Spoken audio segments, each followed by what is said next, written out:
That's weird. That's weird. Kind of weirding me out. You are a sad, strange little man. It's crazy. This is crazy. This is crazy. Isn't that weird? That's weird, man. It's strange. What's up, campers? Welcome back to episode 173 of Camp Strange. I am your camp counselor, Alex Tobin. And it is me, your other camp counselor, Thomas the Tank Engine. And we're back to bring the spooky, wacky, weird, strange. And David, what's your word today? I didn't ask you. Horse. Whoa, horse. Horse. Wait, horse. Remember that story back in the day? What? For all of our day ones? Oh, yeah, the guy horse. he was like, he only said horse, I think. He was Horse. like, it was David. Mentally unstable. Horse. Love for horses. But Horse. before we tell you Shout about out to all my horses. pairs. Pairs. Before we get into these longer stories, we got to catch you up on any of the weird news you may have missed. And David, I got a story right here. Yeah, let's hear it. Shit is going on in Japan because Japanese cafe waitress fired for mixing. Is this what you got? This is one of mine for sure. For what?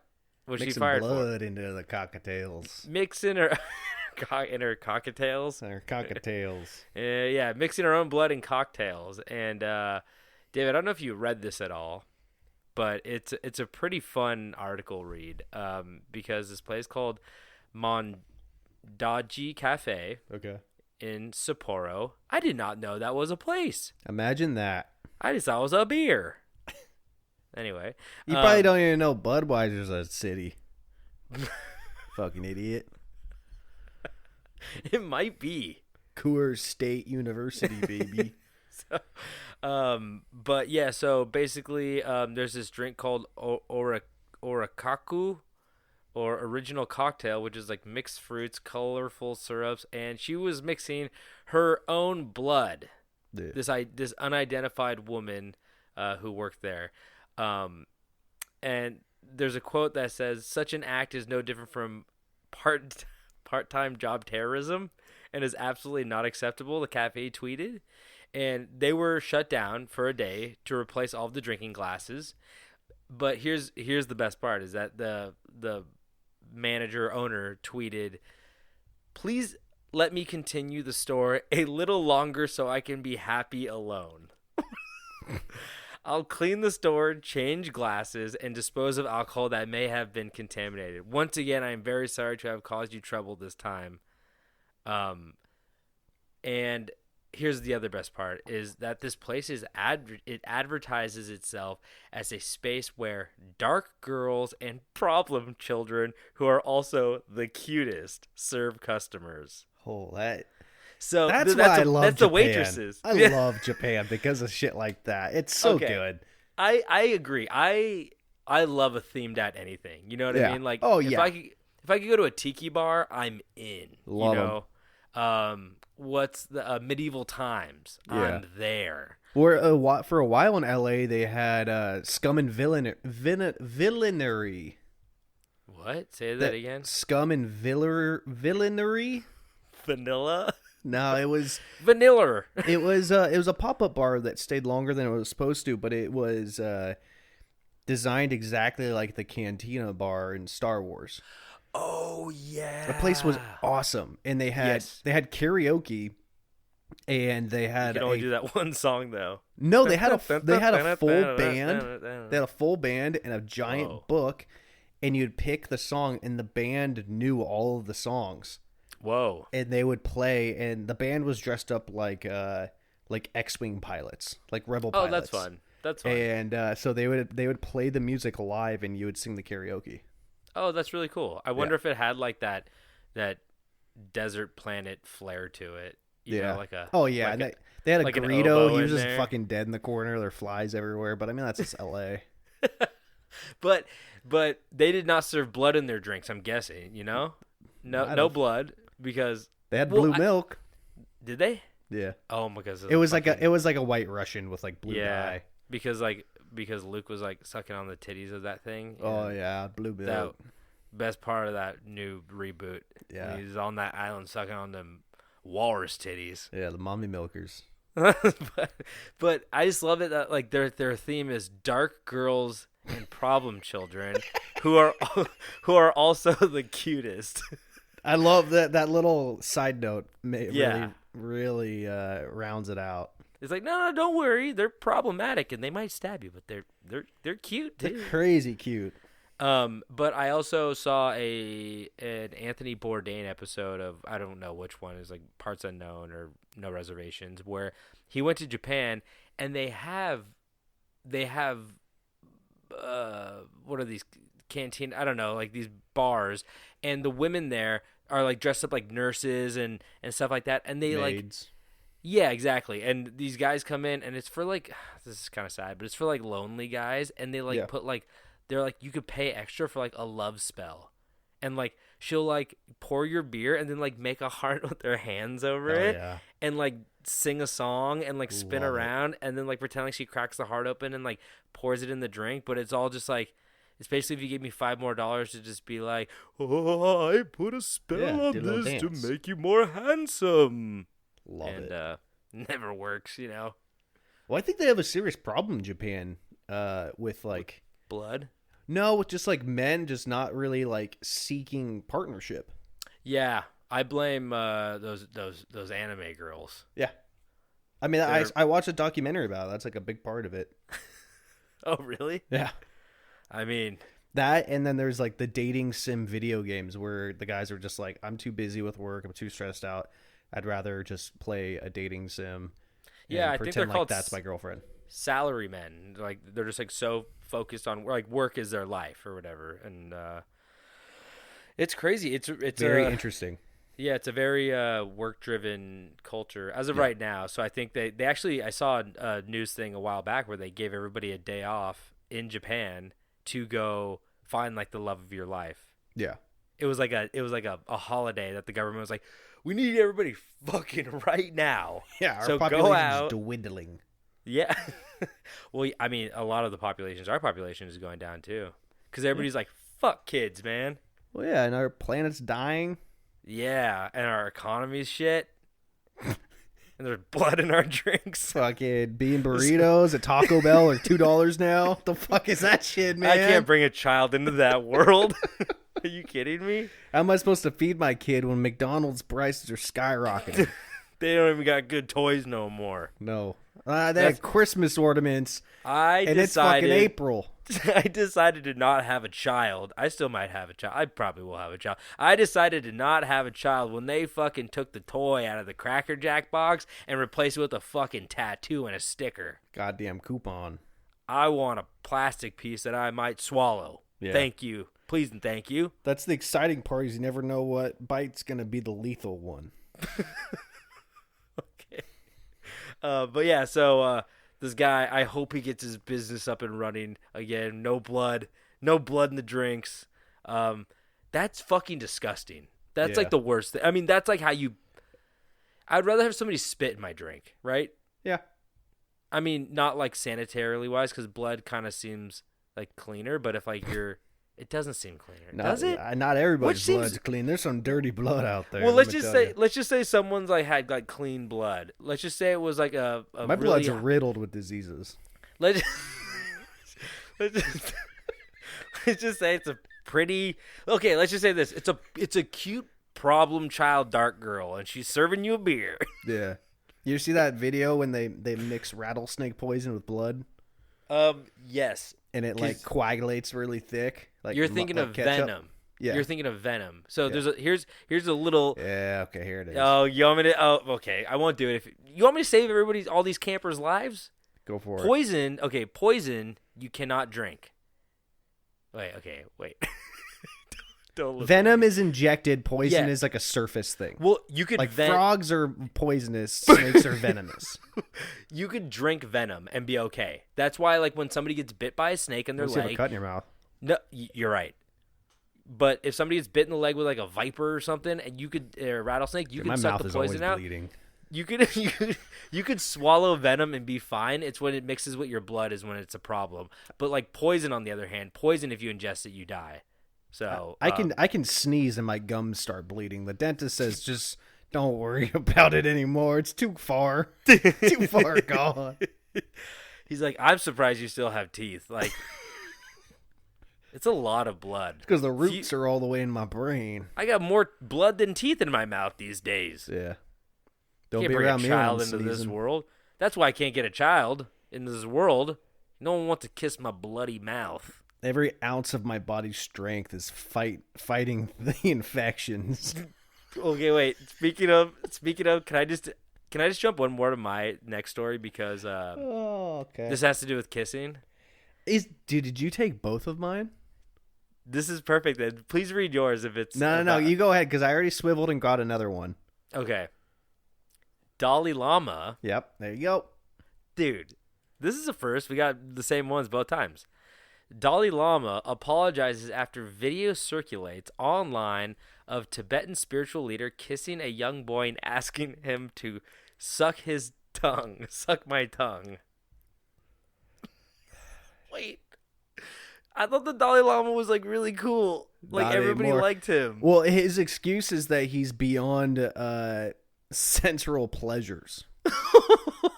What was the point of that then? He's just trying to have fun. Is He's what just I like- saw. He's like, The video is so painful. Did you watch the video? That poor little kid was like, "What?" no. Wait, are they just like in public with a lot of people and he's Yes. like leans over? He says it into the microphone? No, I don't know if there's a microphone, but like there's cameras on him. There's a lot of people, and he's like sticking his tongue out and like telling the kid. And the kid's like looking around, like, "I don't want to." Was that like a fun game he used to play as a child? Tongue Yeah. sucking? Probably.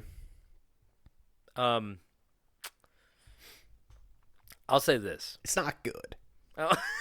Not a good look. Because like everybody likes the Dalai Lama. He seems like chill. There's never been controversy with the Dalai Lama until now. He likes problem children who are cute. No, but like the problem is, I just had this like. Do you think that people thrust them? That thrust isn't the great word. Do you think people put themselves in situations where they have to remain abstinent because of like? They're Certain- so horny.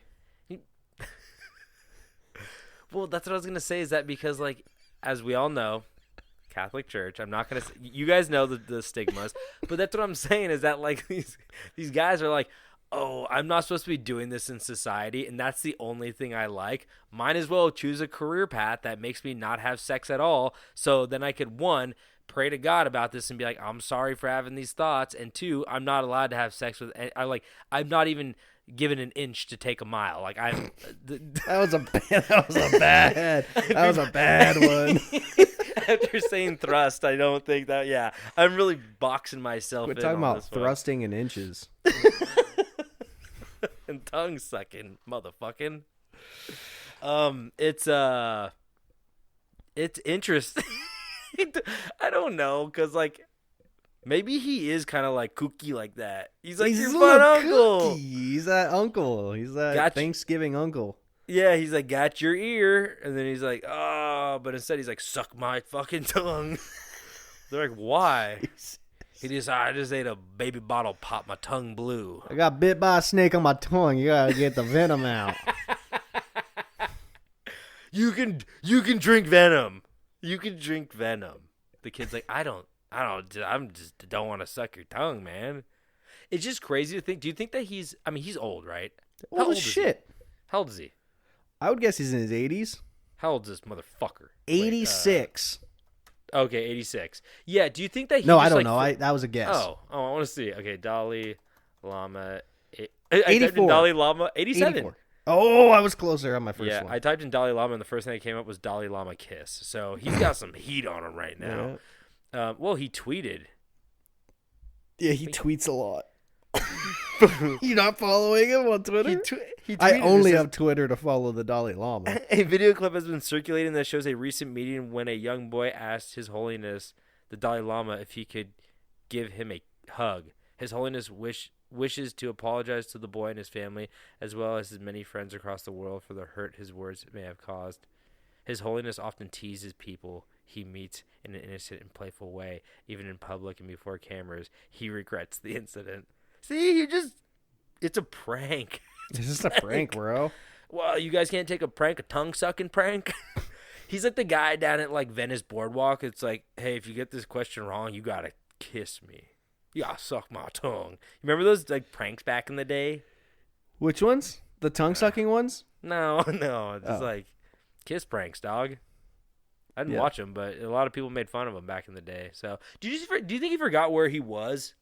It Probably. was just like, suck my tongue, and he's like, oh fuck, it's like a camera on me right now. Yeah, he got 6 cameras. The kid's got a GoPro on. He's going strapped to his chin.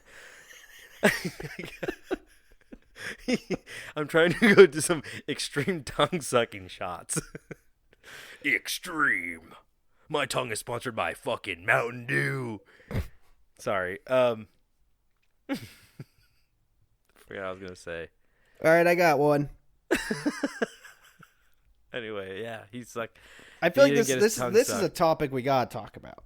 what? Ultra Right beer creator says he's already received thousands of orders. So have you seen anything about this? You talking about Bud Light? Boy, You that's talking about definitely connected. Grandpa feeling frisky? Yeah, Grandpa feeling frisky. You guys Great see Kid video. Rock? He fucking lit those beers up. Yeah. Bud Light had partnered with a trans individual for some marketing stuff. I didn't see any of this stuff, so I'm not entirely sure what it's about. I saw but- the can. The can was just like it had like some rainbows on it, and it had like Yeah. the in the background it said like LGBTQ and stuff like that. Like pretty tame. It was still like tasteful, like Yeah. for a beer can. Yeah, but basically all of the hardcore transphobes, homophobes that are also semi-functioning alcoholics are throwing a fit because their favorite beer is now Woke. woke. It's woke. And some genius, I mean, got to give it to him, decided that he was going to make an ultra right beer that will not be, Don't worry, that guy's sitting on like 40,000 Let's Go Brandon t-shirts he couldn't sell, so he's just Yeah. trying to pivot right now. But so do you know the pricing of this? Of his beer? Yes. Would you have to pay in like Patriot points or something like that? So it only comes in 6-packs. The 6-packs are $20 plus shipping. Oh, what's it called? It's called Ultra Right Beer. Oh, I see. And he announced recently, he's like, oh, I had to like go through another like company to brew it because of the high demand. And I saw a video where someone broke it down. They're like, okay, he's in this area. He said that a brewery in this area is going to be helping him with it. And there was like only 2 companies that would be able to work with that large supply and demand. And they're both companies that have partnered, or I don't know, partnered, but supported the gay and trans communities. So basically people are still buying the shit that's the same as the Bud Light. But yeah, they're paying $20 for a 6-pack plus shipping. Is it a wake up call just to see that like if every single company in the world is like we're okay with like people wanting to be like who they want to be, and you're like fuck that shit, Yeah. and you can't find a company that doesn't. Maybe that's like, oh, maybe I'm the one that's wrong. I brought this up. The conservatives trying to boycott beer companies are like liberals trying to boycott Amazon. It's not gonna work. Yeah, you it need can't the happen. shit from them. Like Just like they liberals, they they have love the their reins. Amazon. They love their free shipping. We're all lazy millennials. Remember, guys? Remember, boomers? We don't like living in our house. Bring me my cheese to my door in a box. Yeah, we and the don't. liberals are like, I need No one beer has control. You just got to bow down, play by Yeah. the rules. until we get our guillotines back. You know what I'm saying? Got one in my backyard. Yeah, Nice I've and been- sharp. I've been cutting watermelons in half for 3 months, testing it out. It is pretty ridiculous how like much of a hubbub this has caused. It's like, Oh yeah. God damn, people like I really don't care. Like, It's just entertaining to see people lose their minds over it. oh yeah, it's like people. Dude, there's like 40 fucking rap songs on YouTube right Oh, now. God. They're like, fuck Bud Light. Yeah. Fuck Bud Light. And you're like, and then you probably go to another company that supports. They all do. Yeah, All of them. Every I don't think there's a single large scale beer company that has not supported it. You might be on the wrong side of history if everybody's like, hey, and they're like, not everybody. I'm like, okay, anyone with money, any company is like, yeah. Any company with a profit. And they're like, you're going to lose a lot of money. And they're like, we'll be okay. Yeah. But they're Bud Light. I think they'll be okay. Yeah. People can't get that piss water away from their mouth too long. You need it back. Yeah, you can't escape the old Bud Light. I haven't had a Bud Light in 2 days. My blood hurts. I feel death. He's all piggybacking on me and my legs are weak. Do you Everything's think that, heavy. Do you think that there's going to be like a bunch of dudes hanging out listening to some country music, and then he's like, I'll be right back, I gotta go take a piss inside, and he's going to catch one of his buddies sipping a Bud Light from like a secret compartment underneath the kitchen counter. And they just beat him to death. Oh my God, Keith is gay. Ah, fuck. We gotta kill Keith with rocks. No, I just like a Bud Light. Anyway. So, I don't know. It's crazy out there. It's just crazy these days. People are losing their goddamn minds. People need to calm down, man. We got bigger problems. Anyway. Are we caught up? You have another news story? I had another one. I didn't read it, but four people in Kenya died fasting to meet Jesus. They won. They did it. They did it. Woo, woo, woo, woo, woo. 4 days? I thought you die after 3. Oh no. No, four people. Oh. How long? I don't know how many days it was. You took both my news stories, so I was just reading a headline. I think you could survive 3 weeks without food. 2 weeks, 3 weeks, 3 days without water though. Yeah, I think it's 3 days without water. You start to die. 1 hour without Bud Light. 1 hour without Bud Light. 30 minutes without some grizzly wintergreen. A kiss from a handsome man. Yeah. I got a guy. I know a guy. He gives good kisses. He'll suck your tongue. But he won't stop there. He wants cameras on him, too. Anyway, okay. I think we're caught up then. Those people died. Hell no, man. You ended it with such a sad story. It's hard, man. This is hard. People don't get it. This is hard. You know, it's hard. Fasting. I'm trying my best. Okay, should we get into these stories? Your word was horse today. I guess we'll find out what that means. But start it up, bailiff. My word was Roman, and let's get into it. Now, David, you know I've been on this. Oh, mine's a little LGBTQ today. There we go. Now, David, you know I've been on this political leader kick for a minute now, as you know from last episode. But I had to give you another one from the people who probably had more fucked up leaders than any other civilization. Who am I talking about, David? The Romans, because that's what you said I earlier. fucking said it already. You're a smart guy. You know that? I remember 3 seconds ago. No one gives you enough credit. No one gives me any credit. That's right. I'm talking about the Roman Empire, baby. We've all heard stories of the debauchery that took place during the reign of the Roman Empire, but there was one emperor in general who took his new role of emperor, removed all diplomatic duties, and replaced them with practical jokes, orgies, and cruelty. As today, we look at Rome's youngest and arguably worst emperor, Elagabalus. Elagabalus. I'm excited to listen to you say Elagabalus this whole episode.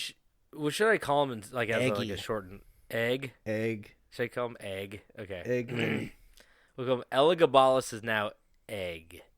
So, Marcus Aurelius Antoninus, better known as his nickname Elagabalus, was born in modern-day Syria in the year 204 AD. You don't hear that number a lot. No. 204. Not a popular one. Quiet year. No. So although he did have loose family ties to the throne, he spent his early life devoted to religion instead of politics, becoming the hereditary high priest of the sun god Elagabal. Hence how he ended up getting his nickname Elagabalus, which in Latin means god of the mountain. So, yeah, this guy was a high priest. I mean, we just don't have enough high priests these days, I tell you. No. But so I'm just gonna get into like his ascent really quick. It's like a paragraph, and it's might be a little confusing, but I literally boiled it down to just the bare minimum, just so we can all understand it. So I'm still halfway confused on how this child ended up on the throne, but I'll just quickly try and explain his ascent. Emperor Severus died in his bed, which is like super unlike most kings, and the throne passed to his son, Calicolus, who kept the throne by murdering his own brother Geta. So that's just another thing I really love about the Romans is just like They'd be killing A brothers.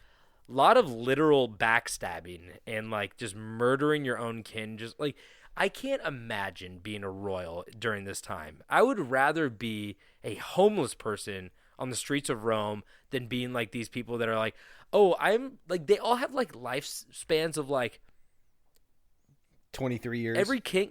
Well, look, I was gonna say every king when they get to like they get like 6 years and then somebody murders them. Yeah. And I'm like, I would not want to be king. No. So, Calicolus ruled the Roman Empire with an iron fist for 6 years until, while on a campaign to take more land and expand the empire, one of Calicolus's guards stabbed him in the back with a sword while he was taking a piss on the side of the road because he was denied promotion from the emperor. He wouldn't give him a raise, so he stabbed him. So the commander of the army that was with Calicolus, his name was Macrinus. They quickly killed the assassin. They cut off his head. You know, you don't And meet then many Macranuses anymore. Not a lot of Macrinuses. But Macrinus was like leading the military. He's like kind of like the general or whatever. So he was just like right when Calicolus died, Macrinus was like, okay, I'm the new Roman emperor. So he appointed himself the new emperor. And although there was a new emperor now, he was not in the bloodline of the previous ruler. And that resulted in Calicolus's mother, Julia Domna, with the thought to promote her great-nephew Elagabalus to the throne instead, by claiming that Elagabalus was the legitimate son of Calicolus. I know that's really confusing, but basically, Grandma was like, what the fuck? The general's like the new Roman emperor? Fuck that. No.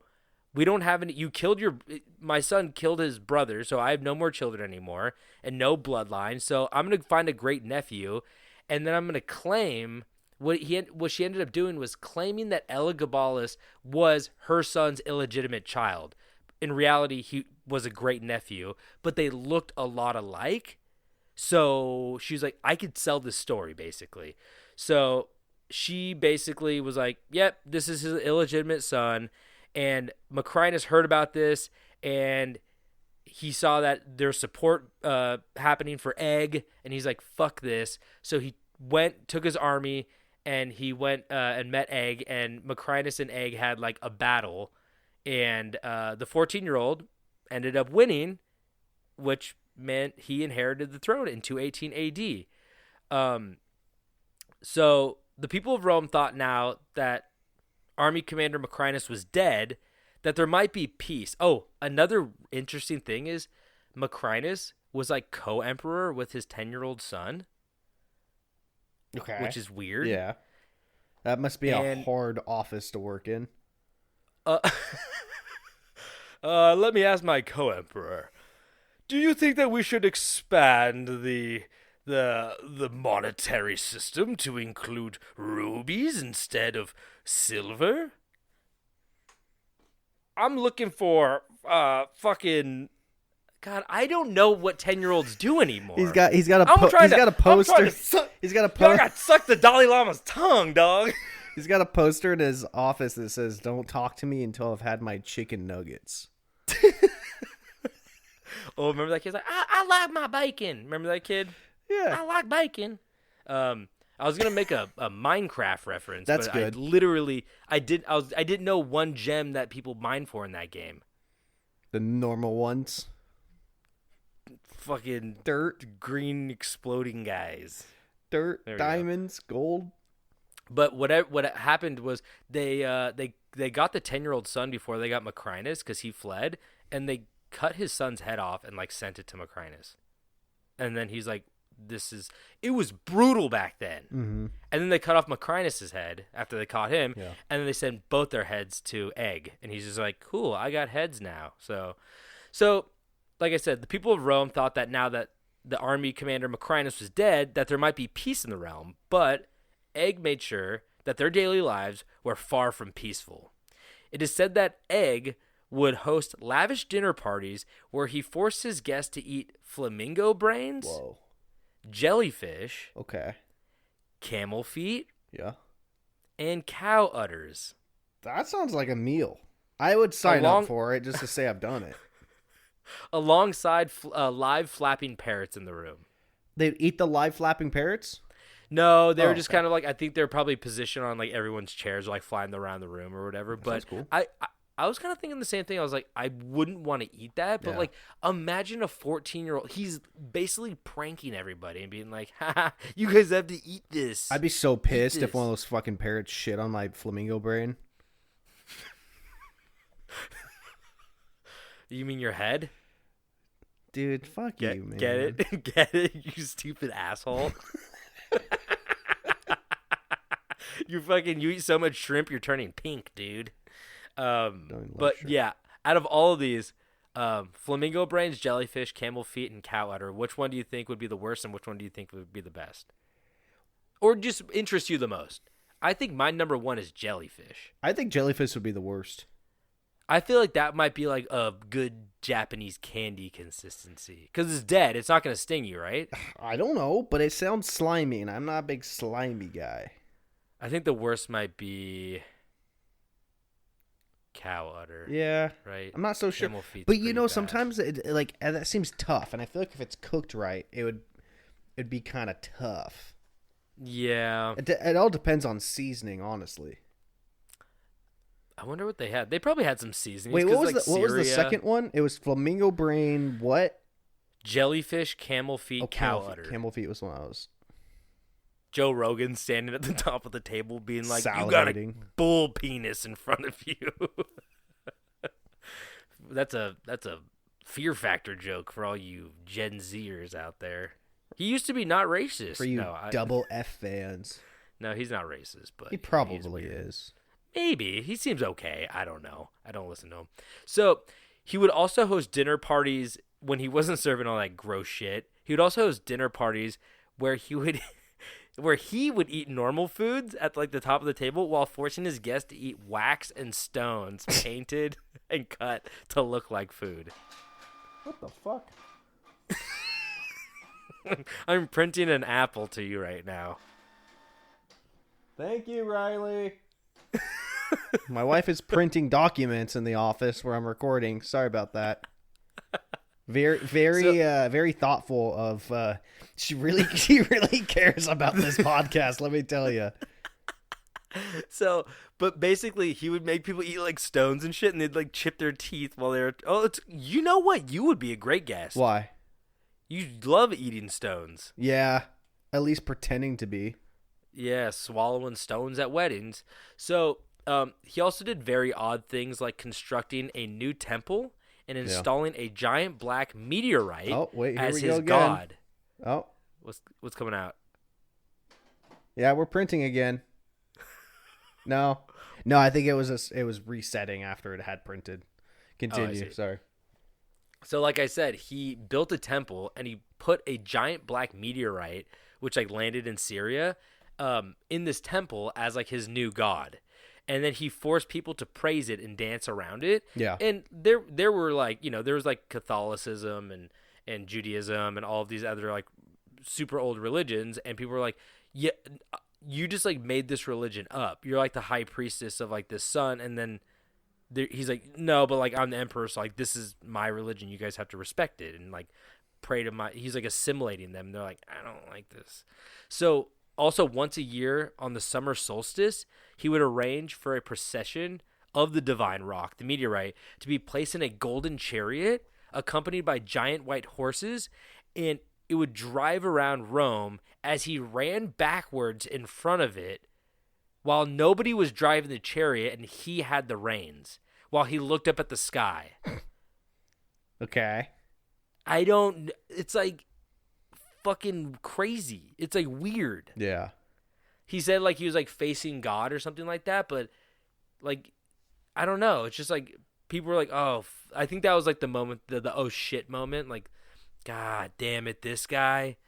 I wish we had Macrinus still. Macrinus, man. And then some guy looks over and goes, why are there no other Macrinuses in town? And he goes, I don't know. It's kind of a dead name now. Who looks at a little baby boy and says, yeah, this is Macrinus?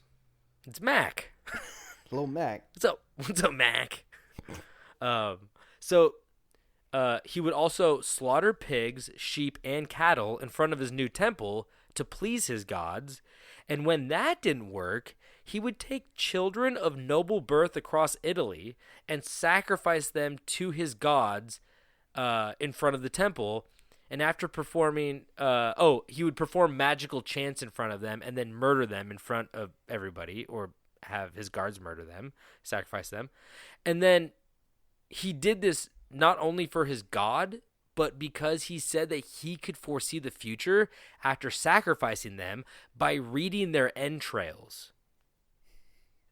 So like he would like he would disembowel people on these steps and be like, You're gonna have a great lunch tomorrow. It's gonna be what I'm looking at. It's yeah. I hope you like either child intestines or flamingo brains. Seasoned well by the floor. See, there's The a lot of sand. cobblestone. Well, yeah, or a rock. You could eat a rock too. But you know what he did with those entrails? He then took these entrails, and as a practical joke, he would place them around the palace for guests to slip upon. I mean, that's old school Mario It's a classic. Kart. It's classic banana peel. Yeah. Am I right? Yeah. That's what I was gonna say. Incredible. It's comedy 101, really. Hey, Charlie Chaplin, I never saw you trip on a child intestine. Yeah, where's that at, Charlie? Whoa, his hat fell off. That was cool. Oh man, I haven't seen this movie yet, but I hope his hat falls off. You know what's really funny? I bet there was somebody in the theater in like 1940 that was like, "Oh my god, this like his hat falls off." I can't even explain it. You have to go see it. Yeah. And then his hat falls off, and someone's like, "You know It what? was the funniest I did have to fucking see shit it." I've ever fucking seen with my own two goddamn fucking eyes. You gotta You know fucking what's see fun- this movie. You know what is funny? I watch Charlie Chaplin movies, like, you know, they're not talkies, they're silent films Yes. with title cards. Still, really, I was like, this is actually kind of funny. Really? It kind of holds up. I'm not gonna lie. I watched this one called The Kid, which is a very famous one. Yeah. But there's some really good bits in it of like, it's classic Scooby-Doo shit where you open one door and the guy like bends down to pick up his hat and the guy swings a bat at him and misses, and you're like, the choreography itself is like, Yeah. it's Jackie Chan, but you know, back then. It's Jackie Chan, but back then. That explains it all. I watched Shanghai Nights like relatively like last 2 weeks, and it holds up. It's really good. Yeah. It was really good. Okay. So, his mother, to calm his behavior, because he was just getting fucking out of hand, to calm his behavior, she was like, you should get a wife. So he got a... That will fix everything. Well, I think it was kind of like, yeah. I think there was like this like 14-year-old child needs like some form of like guidance from like a level-headed person. Yeah. And if he's in a relationship, we all know that helped you, David. What? Remember when you were doing your poop art and then you got your girlfriend and you stopped the poop art? To be honest, I never stopped the poop art. The poop art. The poop art. The poop art. Anyway, so the entrails are in me, but whatever they give me, I could tell the future through. Yeah. The poop art. Poop art. So his mom's like, get a wife, and he did, but that didn't work out for the first 2 times because Egg scrapped 2 women because he found blemishes on their body. Mm-hmm. Ew, a freckle. So he fucking kicked him to the curb. And his third wife, on the other hand, her name was Aquilas Severa. Cool names, actually. I kind of do like these names. that marriage did take, third time's a charm, and he informed the Empire that him and his new wife would sire godlike children. Unfortunately, though, Egg found his sexual interest to instead lie with a slave boy named Hierocles. I think he was a chariot driver, like Damn, Ben-Hur. they had slave boys driving chariots? I think we'll get into it, but That's chariot gotta be drivers, like a high-end slave job. No, Oh. that's the thing. It's like chariot drivers were like not seen. They're almost like gladiators, Okay. where they were slaves basically, but there's like, drive this around, because I bet a lot of them died, but they're all like big and fit. Yeah, and, something like, tells me none ants. of them are still kicking. Have you got? there's one guy. He's like, I used to ride turrets. I used to ride turrets. They read the entrails. I said I'd live for 5,000 years. Everything hurts. Feed me that rock. So basically, so he in Hierocles, this slave boy, he was like, that's my guy. And it was said that, this is insane. It was said that Elagabalus would dress up like a woman and force Hierocles to beat him as if he were his legal wife. Holy shit. There's a lot to unpack in that statement. Things have changed. Yeah, he's like, beat me as if I were married to you legally. Holy shit. That's not the point of the whole marriage ceremony. It's like, I wish I could beat you, but you're my girlfriend. You gotta be my wife. But also just like the psychology behind, like, he was definitely he fell on the LGBTQ spectrum. Yeah. As we'll get into. And I didn't want to like bring it up too much because I don't think it's related to like how like shitty of a person he is, but like, I said like this guy's not a good guy, and then I bring up some like odd stuff he did. But like the Roman Empire was like super accepting, as we all know, of like orgies with like anybody. Yeah. And so that wasn't why they didn't like him, but like he did shit that was like a little like, whoa, that's a little different, Egg, not very king-like, you're supposed to like keep it behind the scenes. And he was just like, I'm 14, I don't give a fuck, I'm gonna do whatever I want. Yeah. And so some of the other stuff he did, he interestingly enough sought out a physician to perform a sex change on him. They had that back then. No, I don't think they didn't. That's what I thought was really interesting. I was like, he might be like the first person, like one of the first people to try to get like gender reassignment surgery. Yeah. He wanted a vagina, and the doctors were like, we can't do this. Like, there's limitations with medicine, and like, like it's not gonna be. It's very dangerous. It's not gonna be 2023 vagina. It's gonna be. It's going to be something that... 1208? Is that what you said? It's like 214. Oh, 214. Close enough. Yeah, it's like 214 AD. It was not... Let's just say this. Whatever surgery was going to happen was going to have a lot of flies around it after. It wasn't going to be It wasn't going to heal properly. God. So, that was not a... David, I'm trying to say that medicine wasn't that great. Yeah, no, I get exactly what you're saying. So, I don't think that was lost. But he couldn't do it. He couldn't get the procedure. He would also, and then he would also frequent brothels, and he would drive out all like the women prostitutes, and then he would sell himself to any willing men. Okay. So he would just like show up. It's kind of like a little bit of the Dance of the Dragon. I mean, House of the Dragon. Where like she goes down and all that kind of stuff, and that's uncle shit in that show. But yeah, it's some real uncle shit. Real uncle shit. Real tongue sucking. Real Thanksgiving type of stuff. This is not a gay kids episode, guys. I tell you that much. But I just thought it was like kind of crazy that like he was just like basically just doing whatever the fuck he wanted. He didn't care what anybody thought about him. I mean, good for him, but you are also like king, or emperor. So he also would sleep with charioteers, which I brought up, whose physical power and speed he admired. And I guess this was like a president sleeping with a homeless person in terms of like taboo. Yeah. Like people were like, he's doing what? and they're like they were okay with him like sleeping like around with like men, but there's like they cared more about like the status of people, and they're like that's like you're literally sleeping with just like in captured slaves, and he's like, yeah, well they're the most fit. Yeah, I'd make a calendar with them. I'd make a sweet calendar. You guys have made a calendar. Look at March. Look at him. So he also chose men. Oh, this is funny. He also chose men for political office by the size of their penis. Okay. David, What? you get to be in the mail room. Congratulations, David. Yeah, I'm not homeless. Call me what you want, but you can't call me inchworm.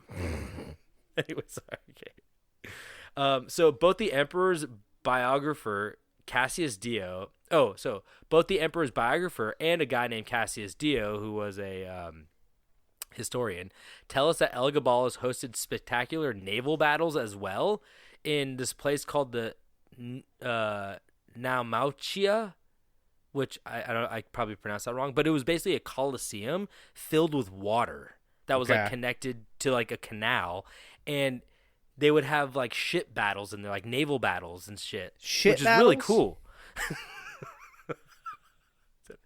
Did I say shit battles? Did you say ship or shit? Ship. Okay, I thought you said shit battles. No, normal emperors would be like, oh, we're gonna have a ship battle, not just floating. I thought you were going back to poop art. No, not poop art. No, but he instead would like close it off and then just pour a bunch of fucking red wine in it, and make them fight on like float their ships on red wine because he wanted the sea to look like the wine dark sea described in Homer's Odyssey. Jesus, so that's a lot of wine. That's what I'm saying. Is that's why people weren't like fucking with him, because he was like wasting a bunch of shit. He was like, just basically, if you gave a teenager the key to the city and being like, yeah, here's an unlimited budget and unlimited power, and he just kind of being like a little piece of shit, like, and just doing whatever he wanted. Yeah, shit battles. They said he was a horny bastard. Yeah. So I mean, there's nothing wrong with that. No, most kings have all kings have been horny bastards. It's true. It's true. I mean, even my manager at Burger King, he's a horny bastard. Am I a king? Come here. Give me that Whopper. So, your manager at Burger King, is that what you were saying, right? Yeah. Yeah, he's a good guy. Yeah, he's a real king. Kenneth? Keith, he's a real king. Kenneth or Keith? Depends on what type of moon he's in that day. Keitheth. Oh, your boss Macrinus? Macrinus Keith. Oh, that's a cool name. It is. Yeah. Nobody steal that for your weird teen novels. I am Macrinus Keith. I am an 8-year-old leader of the Gorgons. So, in two other bizarre spectacles, the emperor raced a chariot drawn by 4 elephants up the Vatican Hill, destroying a number of tombs in the process. Fuck them, they're dead. Just stomping on shit with elephants, and hosted a private race in the Circus Maximus, in which the chariots were not drawn by horses but by camels. That's not that weird, but they're trying to show that he's like extravagant and like he just doing crazy shit out of left field. He's like, yeah, I'm gonna fucking race camels. Why not?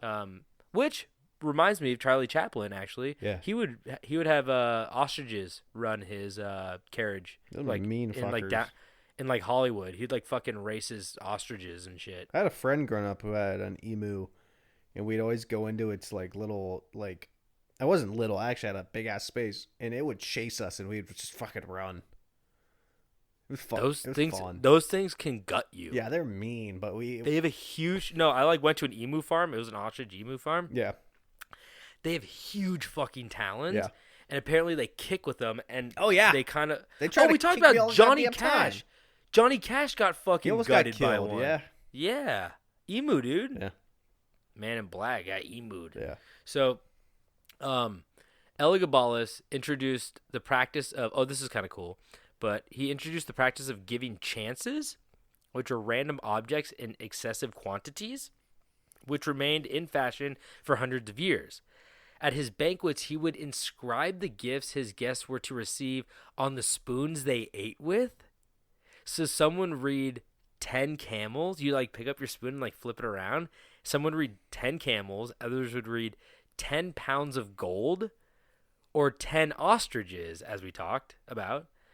Those less lucky, because they all couldn't be good. Yeah, of course. Those less lucky would come away with 10 pounds of lead, 10 hen eggs, or even, my favorite, 10 flies. Guess where we got those flies from? Negative Guess where we one got those- life. Guess where we got those flies from? The kitchen. No, his wound. Yeah, that's what he calls the kitchen. Who's hungry?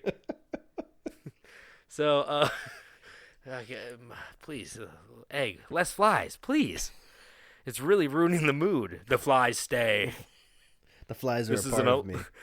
This is a 12-sum. Me, you, and my 10 flies. And Thank in you. about 30 minutes, it's gonna be a 24-some. Oh my God! Please no. I can't think of maggots right now. You know I can't think of maggots right now. So we're coming up on the conclusion of this, but he also had a proclivity to get. Oh, this is my absolute favorite. This is why I All right. actually. I need know, to get I a say little that a alarm lot. every time you say this is your favorite, and I can go. It is my "Whip, favorite." Tobin favorite time. Wee, wee, wee, wee. But this is why I chose the story.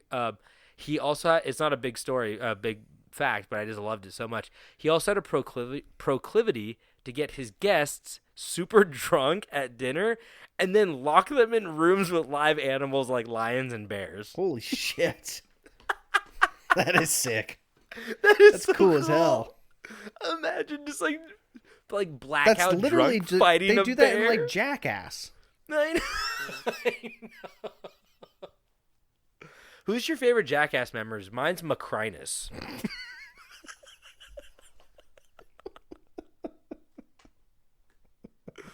For a second, I thought you were being honest. I was like, Like I don't Pontius? fucking know. Like Pontius. No, I Macrinus. like Danger Aaron just because I've He got I've no hung tooth out that no guy more. a few times. Oh yeah, he lives in Portland, Yeah. right? I used to Yeah. run into him every now and then. Oh yeah, he seems nice. Yeah, he's a cool dude. He gets beat up the most too. he gets his tooth knocked out all the time. Yeah. Eating all those rocks. So he also threw, this is one of the last facts, but he also threw pedal parties, which were basically like foam parties, but were also like massive orgies. You know what a foam party is like, Oh right? yeah. Oh yeah. I never went to. I never got invited. Don't people get like STDs in there? Yeah. Like everybody knows that syphilis just sticks to foam. Yeah.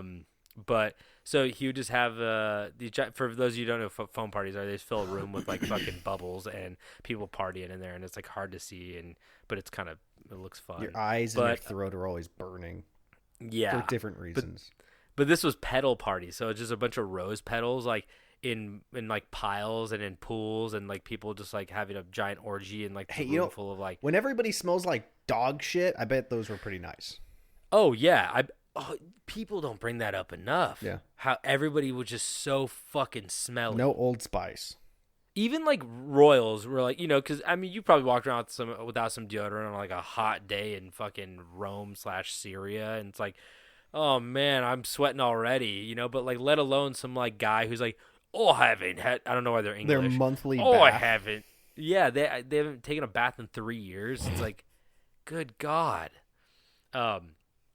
So they threw pedal parties, which sounded kind of fun, the whole orgy aspect. So But orgy.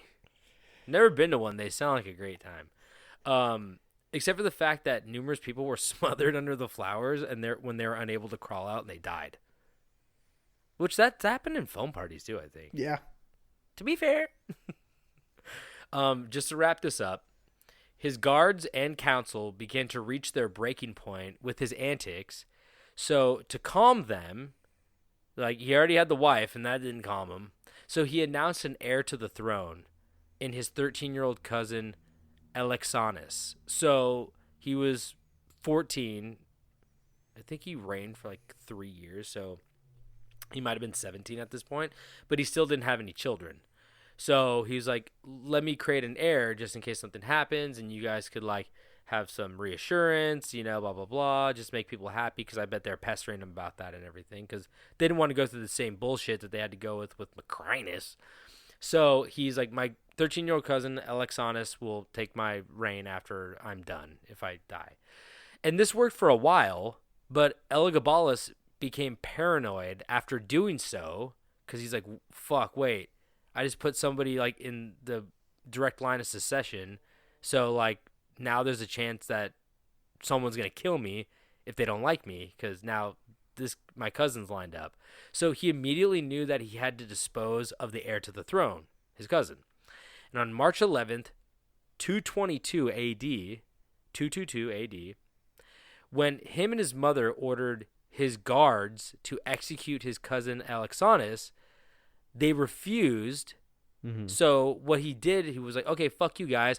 I'm going to go down to like the camp where all my guards live, like where all like the military of like the emperor live, and I'm going to go get them to like rally them up to get them to kill my cousin. Okay. So he traveled down to the entire camp with of his guards to win them over. And that didn't go as planned, because when he arrived at the camp, he spoke his orders, and the guards immediately fell upon Elagabalus, so they jumped on him. They tried to like fucking kill him, and he fled into a latrine to hide. But shortly after, the soldiers found him and stabbed him to death in an outhouse. Oh, what a way to go! Yeah. The guards then proceeded to drag Elagabalus's what? That also sounds like something that would happen on Jackass. Steve stabbed to death in a fucking outhouse. Oh man, you guys stabbing me to death in the outhouse. Yeah, it hurts. Oh. Dude, what the fuck? Yeah, so it hurts. That's pretty good. Pretty good, Steve-O. The guards proceeded to drag Elagabalus's mangled corpse through the streets of Rome, and ultimately ended the dragging parade by thrusting his corpse into a sewer. But they really didn't like him. No, but the sewer opening was too small. They couldn't get him there, huh? So they couldn't mash him. So what they ended up doing is they tied a big stone to him, and then he yeeted him into the river.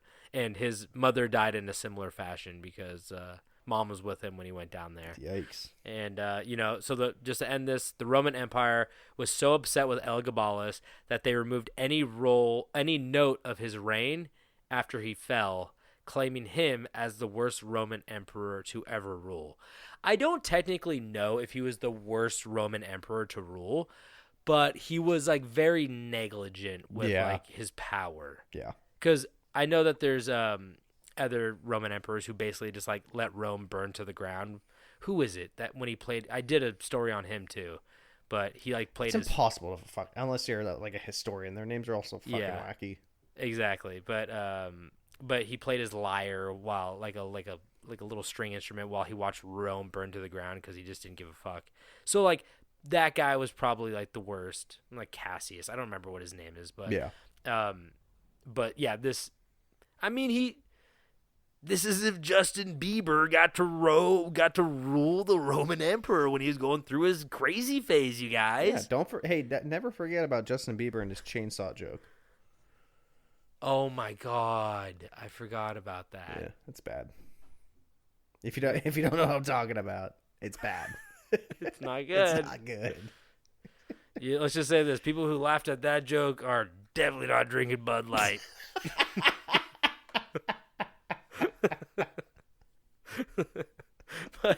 but yeah, so Elagabalus, man, he really had it made in the shade. Found a way into the Roman Empire through faking his way in there and just fucking blew it. Yeah. But hey, what are you gonna do? He lived his He lived it up. He did what he wanted to do. Yeah. He didn't give a fuck. Respect to that.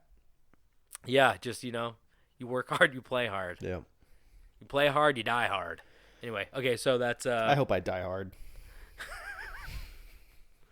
Is this? And what? Okay. It's a boner joke. All right. Yeah, I wasn't sure if this is like a Bruce Willis joke. No. That's just sad. Yeah, he's not doing so good. He has aphasia. Yeah. I saw a video of him recently, and it was not looking good. This is not funny anymore. No, We have sad. to move on. I love Bruce. I know. Bruno. He's missing his front tooth. Yeah. Danger Aaron style. Safety first. Good old Bruno. All right, Tobin, let's talk about one of our country's biggest heroes to ever see the face of battle while walking on four legs. And no, You. it's not Sergeant Stubby. We already covered him, and I love Sergeant Stubby. Oh, is that the Boston? Yes. Nice. Today we are going to talk about another sergeant. This is the story of Sergeant Reckless. already know. I was about to say, you said horse. Yeah. Do you know So about? I know. You know about Reckless? No. Reckless rules. So Staff Sergeant Reckless was a decorated war horse who held an official rank in the U.S. military.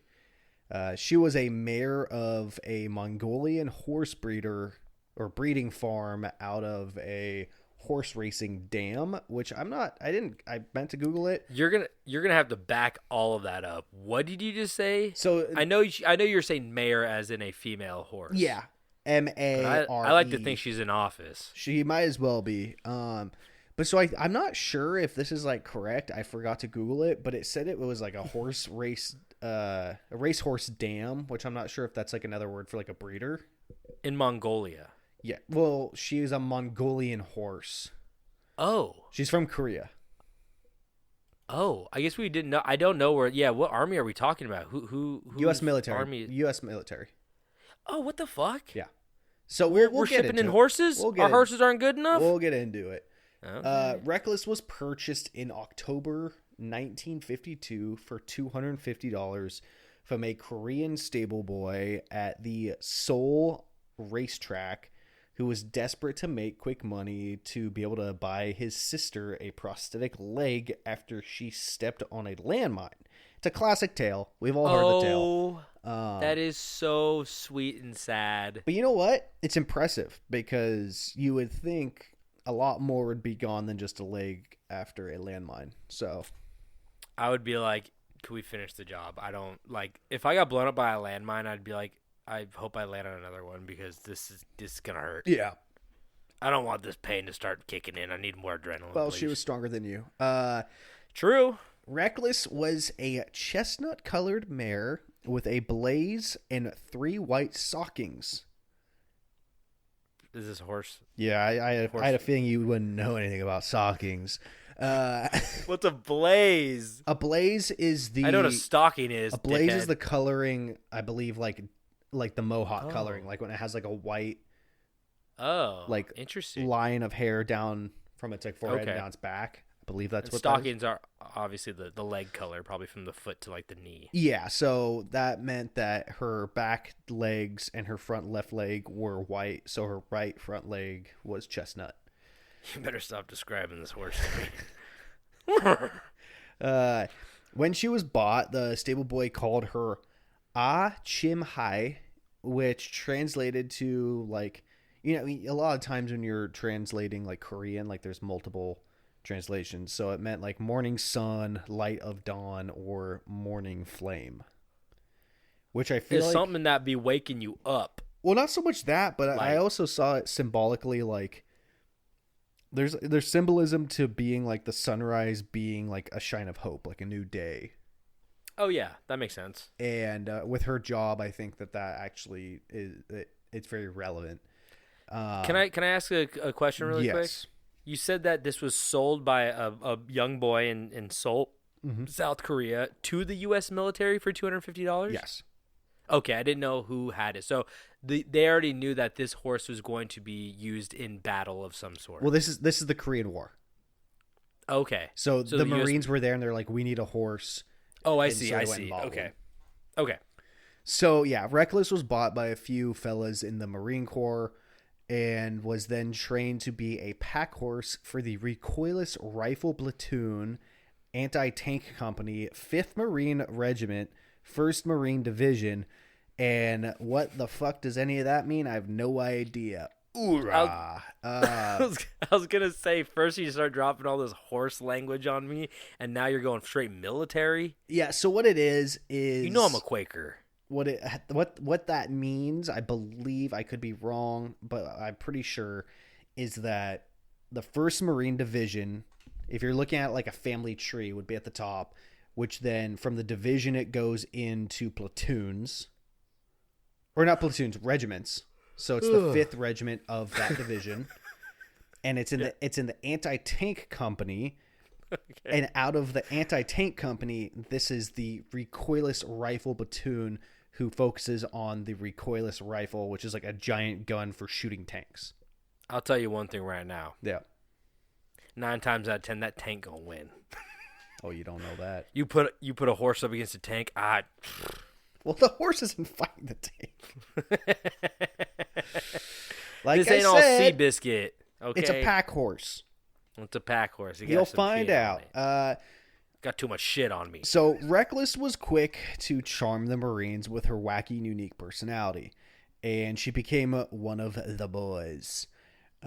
She earned the freedom to roam around camp as she pleased, which normal like pack horses would be tied up and they would stay in the horse area, but like she just kind of roamed around like she was a part of the chill team. Horse. Yeah. These horses had a serious job, and they were usually tied up with no shenanigans, but Reckless was different.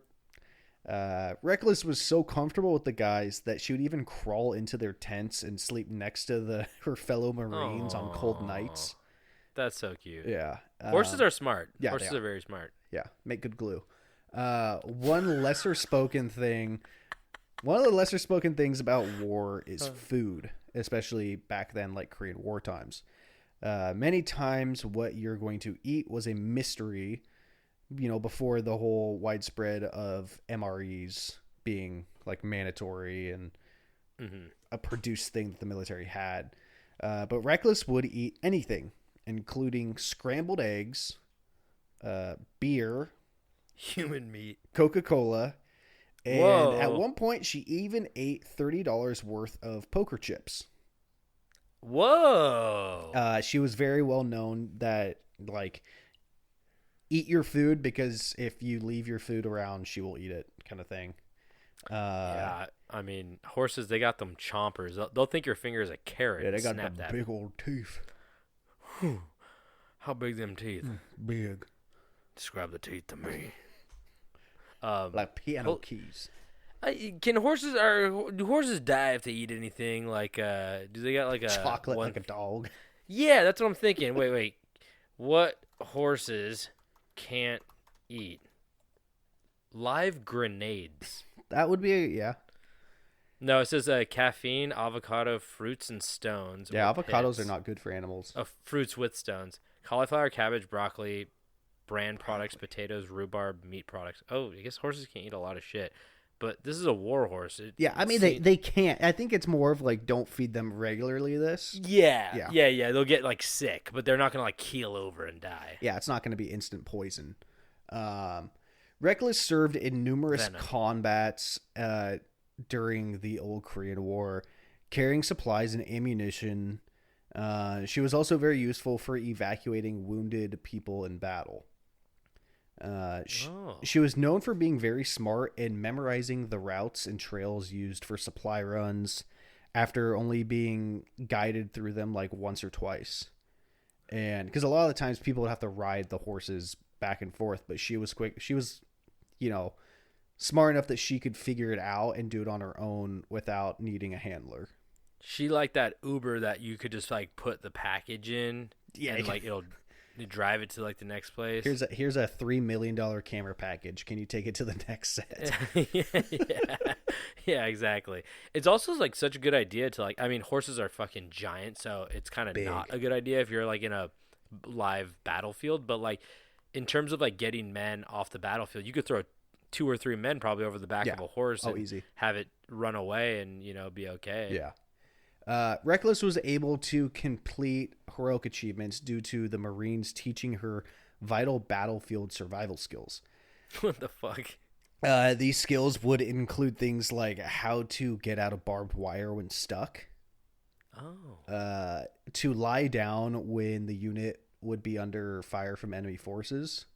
That's a very good useful one. Yeah, so once bullets started flying over, she just Take lay cover. down. And Reckless was even able to learn to retreat to a bunker if she heard anybody yell incoming, as if like Whoa. mortars or anything like that were coming in. She would just run for cover. And, Impressive. yeah, the platoon called it her hoof training, which I think is fun. Like, I oh, don't we gotta get do some that. Is that a hoof. pun? We gotta do some hoof training. Yeah, 'cause a horse, you got hooves. Oh, I get it. Yeah. It's pretty good. Reckless's first time in combat was at a place called Headley's Crotch, near the villages of Changdan and Kwakchan. Reckless supplied ammo for 6 recoilless guns, but what the Marines called went straight up, with all 4 hooves leaving the ground when she heard the first recoilless gun fire. They were a little bit like, oh god, she's Spooked by it. yeah, a little spooked, because it Yeah. it scared the literal horse shit out of her. Are the recoil guns the ones that like literally they put it like the bullet in it or the big whatever and they turn around, they like turn their backs and like cover their ears and it just goes like whoosh, and it just like shoots a giant missile into the air. It's similar, yeah, like anti-aircraft gun type shit. pretty much. I mean, these were anti-tank guns, Oh, okay. so they're pretty similar. You said it was 52, right? Yeah, I think so. Okay. Yeah. Yeah, I just watched Band of Brothers. I'm familiar. I mean, this is a couple years Band after. of Brothers wasn't the Korean War. That was World No, War it was II. World War II, Yeah. but that ended in like 45, I think. Yeah. So, I mean, it's a couple years later, but Yeah. So yeah, the first shot scared the literal horse shit out of her. Shaking, her handler came over and helped her calm down. The second shot, she snorted a little bit. And by the third one, she was seen dicking around trying to eat someone's helmet that was on the ground, unfazed by the massive gun shooting. that motherfucker will eat anything. Dude, it was all sweaty. It was probably salty. Yeah. She's like, oh, It ate a hole in my helmet. That's where the bullet got me. yeah. Oh, to be technically, she was trying to eat the lining out of the helmet, Oh, like the leather? like the padding, where all the Oh, sweat was God. probably soaked in. Horses just be wild like that. Yeah, she don't give a fuck. So, Jesus. Reckless became so respected and notorious for her brains that the military actually made it a rule that no one was allowed to ride her out of respect. Oh, that's cool. Yeah. Reckless's most monumental moment of her 9-month military career came late in March of 1953, where during a battle for the outpost of Vegas, in a single day, she completed 51 solo trips to resupply multiple frontline units. Whoa. Pretty badass. Yeah. During these really useful. Yeah, during these 51 solo trips, she carried a total of 396 recoilless rounds to the guns, which equals to be over 9,000 pounds. Oh my God. And that was covering over 35 miles in the first day. Oh my God. And yeah, and that battle would last a total of 3 days. Holy shit. Yeah. That's so much weight, and Just nonstop. horses are crazy. I mean, if you ever looked at a horse's leg, or Oh, it's just pure muscle. it really They're is. freaks. Like, oh my God. Yeah. I don't know. I mean, donkeys, pack mules are like, they could carry a shit ton, but they They're just move a slow. lot slower. Yeah. Yeah, exactly. But they got that weight thing going on too. Yeah. But with war being war and Reckless No. being a big No. animal on the battlefield, No. she did endure End of story. Oh, thank you guys. she did endure 2 injuries. Once being hit with shrapnel over her left eye, and another time on her left flank, which I'd assume is just kind of like her left backside. Yeah, side of the body, just like Yeah. probably rib cage / But yeah. at this time, after her courageous service, Reckless was promoted to corporal. Okay, still alive. Yes, Good. she survived. After battle, Reckless continued to work her tail off, but on transporting goods for the Marines. But she wouldn't see battle again. Good. Randolph M. Pate, the then commander of the 1st Marine Division, gave Reckless a battlefield promotion from corporal to sergeant in in a formal ceremony. Damn, there's some guy who's like, I thought I was gonna get the promotion. Yeah, they gave That's this goddamn that's that same. horse. That's the The same shit. Stuart Little shit. That's what I was gonna say. The orphan, the orphan living with Stuart Little, and being like, did that family just fucking adopt a rat? He was a mouse. I know, but it's funny if you say rat. It is funny. It is funny. Did you get a Purple Heart? Did she get a Purple Heart? You'll see. Why is her name Reckless? By the way, did we ever cover that? So they called her Reckless. I didn't put it in the story because it was something they put in later on. I was like, I don't want to scroll back up and add it in. They called her Reckless because of the unit was known as like a reckless group that were just like chaotic, and they would just be ragtag. Yeah, they'd just be blowing shit up. But yeah, that's that. why she got that name. I like that. She's far from reckless. I've seen a lot of horses that walk right into a train track, and you see that a lot, huh? I have the internet. But she'd be like taking cover, far from reckless. Yeah. So several months after the Korean War ended, she was also given a red and gold blanket with insignia. She was promoted again to staff sergeant at Camp Pendleton in California. Yo, San Diego. Yeah. Reckless was honored with a 19-gun salute, and then they buried her. Wait. No, I'm like, were those guns pointed at her? No, she was given a 19-gun salute and 1,700-man parade of the Marines from her wartime unit. What? 1,700 people marched with her? Yeah. Or marched for Wow. How did... Okay, I'll let you continue. Sorry. They didn't bury her alive. No. For her incredible service in the Marine Corps, Reckless was awarded 2 Purple Hearts for each of the 2 injuries she sustained in battle. Oh, yeah. The Marine Corps... okay, this is...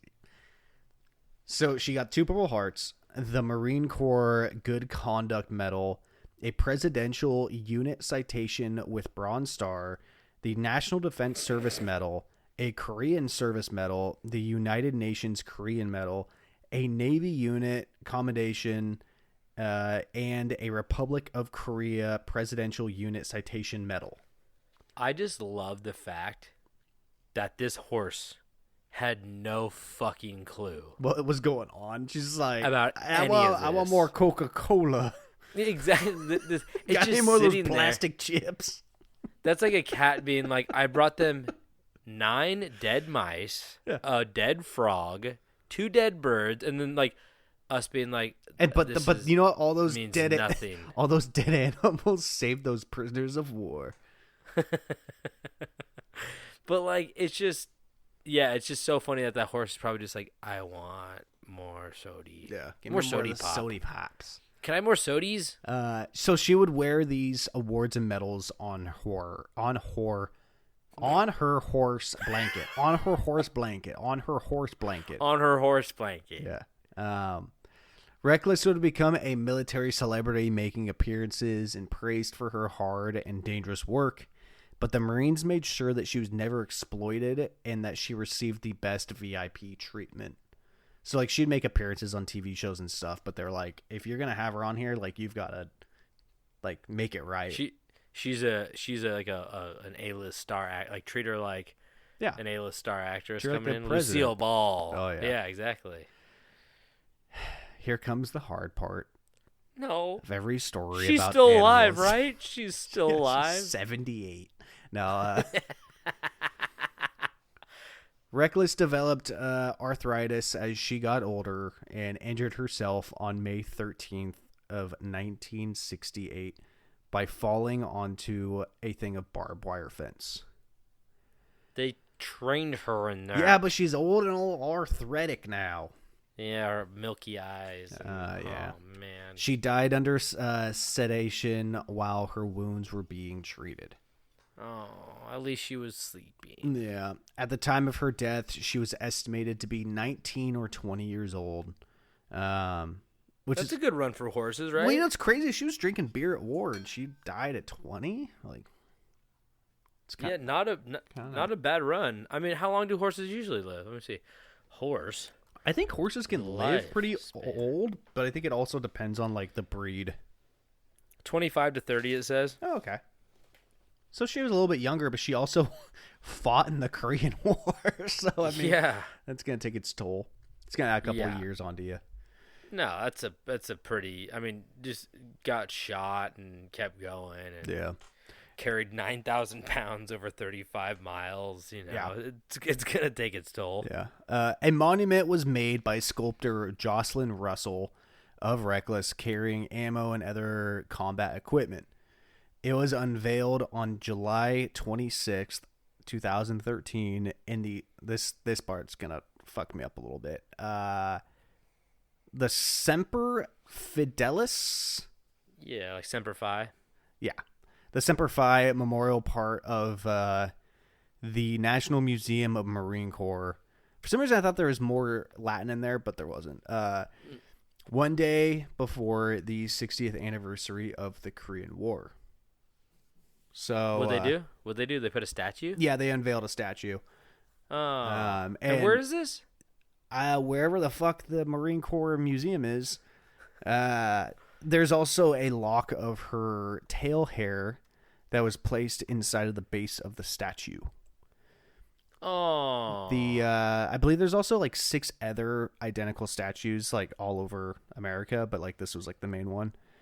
And the statue's plaque has a quote from Sergeant Harold Wadley, who served with Reckless, and it reads, "The spirit of her loneliness and her loyalty, in spite of the danger, was something else to behold. Hurting, determined, and alone. That's the image I have imprinted in my head and my heart forever." And that is the story of Sergeant Reckless. Which is, her statue is in Virginia. Okay. If you were looking for it, if you wanted to stop by. There's a ton of them, so you can look them up. Oh man, I love a patriotic animal. Who I'll tell doesn't? you right now. Especially because they have no idea what the fuck's going on. They don't really know, but it's also like it's very nice because I think it gives a lot of the soldiers that morale that they need. Oh, you know, yeah. I see them with these cats and these dogs and these horses, and you know, it's just kind of you know, it's what everybody really wants: animals and humans working together to defeat the enemy. Absolutely. Absolutely. Animals are always on our side, by the way. Even if she was No kind enemy. of a traitor. I mean, she was a Korean horse fighting Koreans, but it's fine. A little bit. As long as she's wearing that Star Spangled Banner on her back. I didn't want to tell you this, but when I was in war, we found an enemy hamster behind our lines, and we hanged him for treason.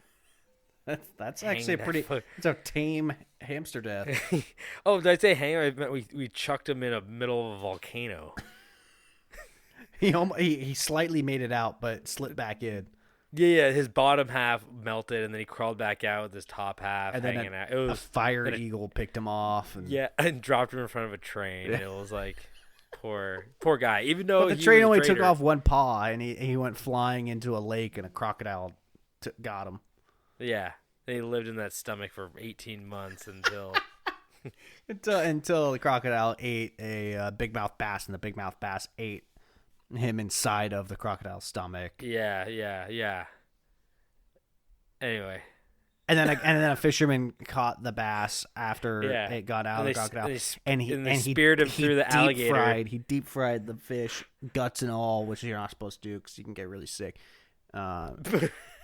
He didn't know that though. Yeah, And he ate the hamster. and the hamster actually lived and then died inside of the fisherman's stomach. Oh, okay. And no, he passed through and drowned in the toilet. It's like Lemmy Winks. It's like no fur, South Park. one eye. Half a body. Good lord. Anyway, that's our story for today. Thank you guys so much for tuning in. We love telling you guys these stories, and we love when you stick around and listen. If you guys want any more information, you go to Camp Strange Podcast on Instagram and click the link in the bio to see our merch, where to listen to us. You're already listening. You can rate, review, subscribe wherever you listen, and send us anything at our email at campstrangepodcast@gmail.com. I think that's it. I think we covered everything. Sounds about right. Like I said, thank you guys once again for tuning in. David, do you have anything to say before we officially head out? We're recording this on Sunday, April 16th. And, a little earlier. Yeah. I'm going to be gone next week, so we're recording it right now. And I just want to send my heartfelt condolences to all of our listeners who attempted to watch the live streaming of Love is Blind finale. I know that took a toll on lots of people, and I hope you guys are doing okay. Fuck are you talking about? What happened? It's one of those it's one of those shows where it's like a bunch of guys and girls, and they're like living in these pods, and they don't see each other, but they can like voice chat. Yeah, I know the show you're talking about. And then they get engaged when they meet each other at first sight. And really? Okay. Tonight was supposed to be like this huge, like Netflix was doing a live thing. Oh wow! And the streaming service just shit itself hard. No way! And it was like, because so many people were watching. No, they just had technical difficulties to the point that nobody was watching, and it was supposed to start at like 5 or 6 or something like that, and it wasn't like an hour and a half later until it started. Oh. So I send my condolences to everybody who attempted to tune into that. It's tough. Yeah. It's really tough. It's just funny when Netflix just has so much money and they keep raising the fucking prices, and then they can't just do the one time they're like, we're going to do a live thing. It just doesn't work. And for the cheapest reality show where they're just manipulating people. Well, it was falling in love. Not even, because it was a like the recap, you know, when they do like the recap when they get everybody in the same room and they like talk about like what happened. They talk shit. Yeah. It wasn't even like, it was just like a 3-camera setup in one room with everybody. Oh my god! And they couldn't pull it off. We fucking tied the Ethernet cable in a knot. Now nothing works. Goddamn PA spilled his Red Bull on the on the monitors, and they can't see anything. Yeah, I feel bad. Sorry, guys. Yeah. Maybe this is a sign. Yeah. This is also coming out almost a week later, but you know what, guys? Maybe love truly is blind. Yeah. Maybe it wasn't for your eyes, you know? Think about that. Think about it. Yeah. Okay. Well, is that the last thing you wanted to say? Yeah. Okay. And don't forget to stay strange.